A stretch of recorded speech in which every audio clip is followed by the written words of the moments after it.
నమస్కారం అండి. యూట్యూబ్ మిత్రులకు. డిప్యూటీ సీఎం పవన్ కళ్యాణ్ గారు నిన్నటి రోజు తిరుమల కొండ ప్రయాణం అలిపిరి దగ్గర నుంచి మొదలుపెట్టడం జరిగింది.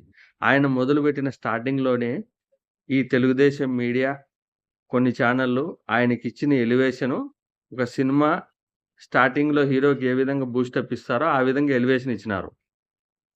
వాళ్ళు పెట్టిన హెడ్డింగు పవన్ కళ్యాణ్ దగ్గరున్న సెక్యూరిటీ కంటే వేగంగా పవన్ కళ్యాణ్ గారు కొండ మీదకి ప్రయాణం చేస్తున్నారు.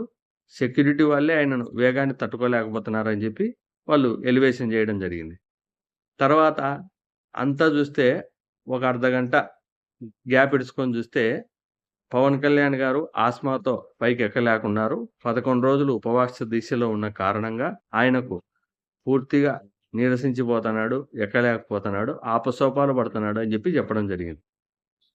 వాస్తవానికి నిజంగా తిరుమల కొండ ఎక్కేటోళ్ళకు ఎవరికైనా గానీ, ఆ విధంగా పవన్ కళ్యాణ్ గారికి ఏ విధంగా చెమటలు గారుతున్నాయో, నీరసం వస్తాదో, అదే విధంగా చానా మందికి ఇబ్బంది పడతారు. అది ప్రతి ప్రజలు ఆ ఇబ్బంది ఎదుర్కొన్నదే కొండెక్కేవాళ్ళు. కానీ మీరు పవన్ కళ్యాణ్ గారికి ఇస్తున్న ఎలివేషను ఆయనొక్కడు మన భూమి మీదకి ఒక గెస్ట్ మాదిరి దేవుని రూపంలో వచ్చినట్టు మీరు ప్రజలకు చూపిస్తన్నారే, ఇది చానా తప్పు. దాదాపుగా రాష్ట్రంలో ఎన్నో సమస్యలుండాయి. విశాఖపట్నంలో స్టీల్ ప్లాంటు మీరు ప్రైవేట్ పరం చేస్తున్నారని జెప్పి వాళ్ళు గగ్గోలు పెడుతున్నారు. తర్వాత ఈ బుడమేరు పొండిన నీళ్ళల్లో వాళ్ళకు విజయవాడలో డబ్బు ప్రభుత్వం నుంచి అందాల్సిన సొమ్ము రాలేదని జెప్పి వాళ్ళు గగ్గోలు పెడుతున్నారు. ఇట్లా రాష్ట్రంలో చానా సమస్యలుండాయి. వాటన్నిటిని ఫోకస్ జేయకోకుండా కేవలం పవన్ కళ్యాణ్ గారు వంకున్నాడు, నిలబడినారు, పవన్ కళ్యాణ్ గారు మోకాళ్ళకు బ్లాక్ బ్యాండ్ కట్టుకున్నారు. ఇటువంటివన్నీ చెప్పి సమాజానికి ఏం మెసేజ్ ఇస్తున్నారో ఒక్కసారి ఆలోచన చేయండి. నిజంగా పవన్ కళ్యాణ్ గారు ఏదో అన్యాయం జరిగింది, అక్రమం జరిగిందని జెప్పి వెంకటేశ్వర స్వామి భక్తులను, హిందువులను లడ్డులో కల్తీ జరిగిందని జెప్పి ఆధారాలు లేకుండా ఫస్ట్ చంద్రబాబు నాయుడు గారు మాట్లాడినారు. తర్వాత పవన్ కళ్యాణ్ గారు మాట్లాడినారు. నాకు తెలిసి పవన్ కళ్యాణ్ గారితో పాటు వాళ్ళిద్దరూ ఈ విధంగా ప్రాయశ్చిత్త దీక్ష తీసుకొని ఇద్దరూ అలిపిరి మార్గంలో మెట్ల గుండా నడుచుకుంటూ పోయి ఆ దేవుడిని గినక దర్శించి వాళ్ళు వేడుకొనింటే నిజంగా వెంకటేశ్వర స్వామి వాళ్ళని క్షమించేవాళ్ళేమో. కానీ వెంకటేశ్వర స్వామి వాళ్ళని క్షమించినా ఈ యొక్క ప్రజలు హిందువులు ఎవరైతే ఉండారో వాళ్ళ హృదయాలను వీళ్ళు ఘాటైన విమర్శలు చేసి లడ్డూలో కల్తీ జరిగింది అని చెప్పి ఆధారాలు లేకుండా మాటలు మాట్లాడి నిన్న కోర్టు ఏదైతే మాట్లాడిందో ప్రజలకు ఏదైతే ఖచ్చితంగా మనసులో వాళ్ళ డౌట్లుండాయో అవే మాటలు సుప్రీం కోర్టు వీళ్ళను ప్రశ్నించడం జరిగింది. ఈ ప్రభుత్వం తరపు లాయర్లను.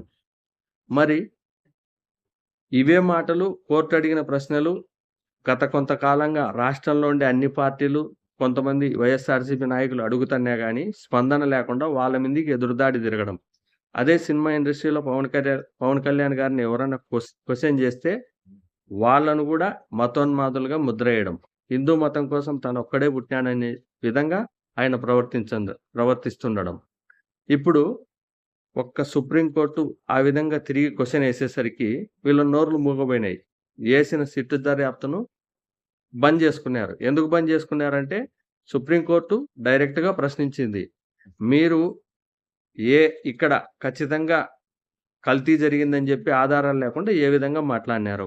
ఒకవేళ కల్తీ జరిగింది, పైకి తీసుకొని పోయినారు, వాడినారు అనే విధంగా మీకేమన్నా ఆధారాలుండాయా? అటువంటి చట్టం అక్కడ లేదు గదా! ఖచ్చితంగా కొండపైన టెస్టులు జేసి కొండపైకి పోతాది.